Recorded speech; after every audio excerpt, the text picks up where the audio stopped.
Oh, yeah. I have a big problem with this SpaceX launch, the IPO. It's happening today.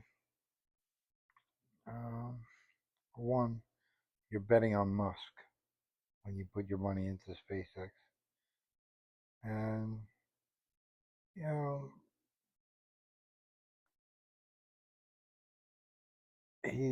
he takes a lot of risks. And you can understand that that's necessary. You want to make money, you gotta take risk. But if it was all that profitable, if the company was all that profitable and had such a grand future, he wouldn't have went public.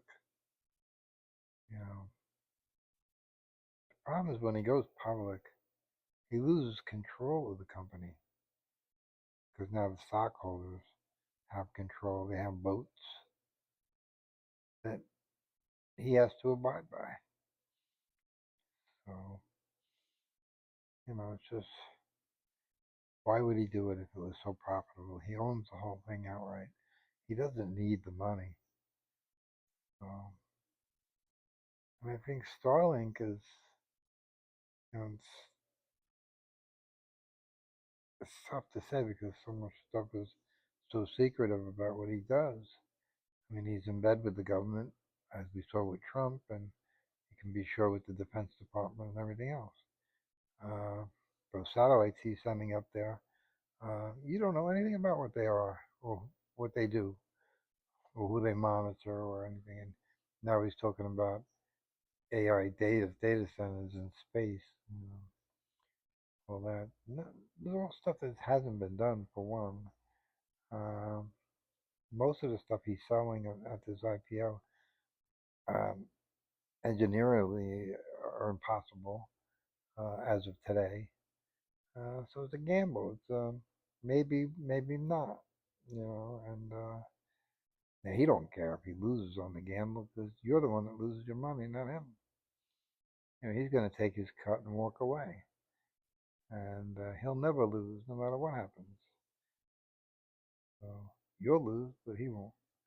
There's a reason NASA's not public, and it's a government organization because it has, you know, had two space shuttles blow up.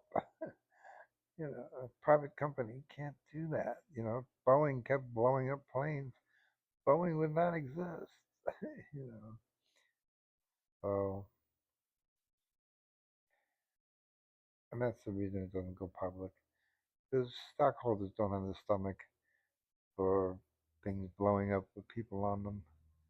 And if he wants to go to the moon, he wants to put a space station on the moon. You're gonna involve people, and people are gonna die. You know, so and that's fine if you're a government organization, but if you're a private organization, that's not fine.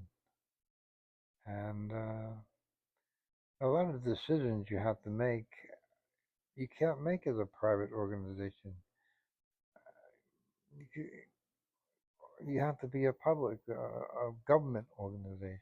I'm mixing up private and public, but now private, if he didn't go for the IPO and kept it private, he could do whatever he wants, you know. But with the public being the IPO, uh, he loses that, and he's not government. So, and I think he wants to be quasi government, quasi IPO, um, government contracts and stuff. So he's quasi government, quasi IPO, you know, and that's sort of what the country is quasi socialist, quasi free market, just better both. We have the better worlds of both. And, you know, and that works sometimes, and then sometimes it really doesn't. And with Starlink, they give it to you at a cheap price when you first get it in some rural areas where you really don't have any choice because there is no other option besides Starlink. And then he ups the price once you get it. Once you sign on, he doubles the price.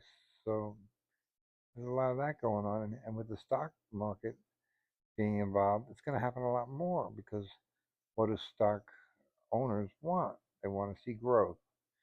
They want to see progress. They want to see change. They want to see a future. And, you know, and you see that through price increases and subscription, the number of subscriptions, and they have to go up. Like what happened with Facebook. Facebook was not profitable when it first went IPO. The IPO was pretty disastrous, I'd say. They had a lot of problems with their IPO because they weren't a profit company. They don't charge to be on a Facebook account, which Musk did with X. You can do it free, but they want you to pay. And, so there's that element as well. And a lot of stuff being experimental, you're gonna suffer a lot of losses. You're gonna make a lot of mistakes, and those don't fly too well with the market. And again, the price of your stock, if it's high, does not mean your company is doing well, and vice versa. Or paradoxically, if your price is low, it doesn't mean your company is doing bad.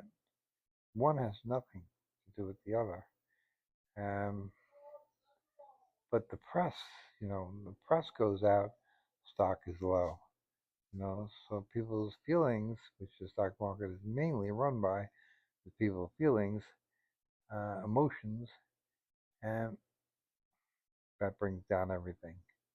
You know, so that's why people are confused that when a company puts out a high earnings report, their stock drops the next day.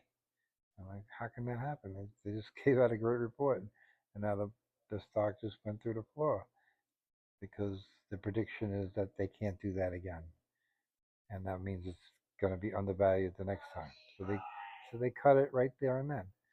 They don't wait for it to have a bad earnings report. It's like the top of the mountain. You can't go any higher. It's only down, and they already put the price down at that point.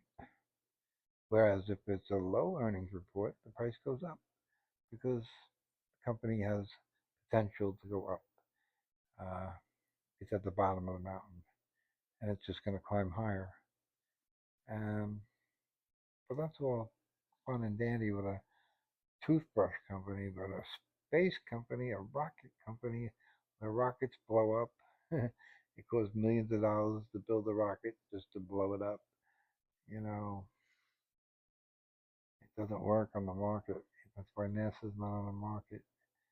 And I think you're going to find that out that there's a flaw in his plan.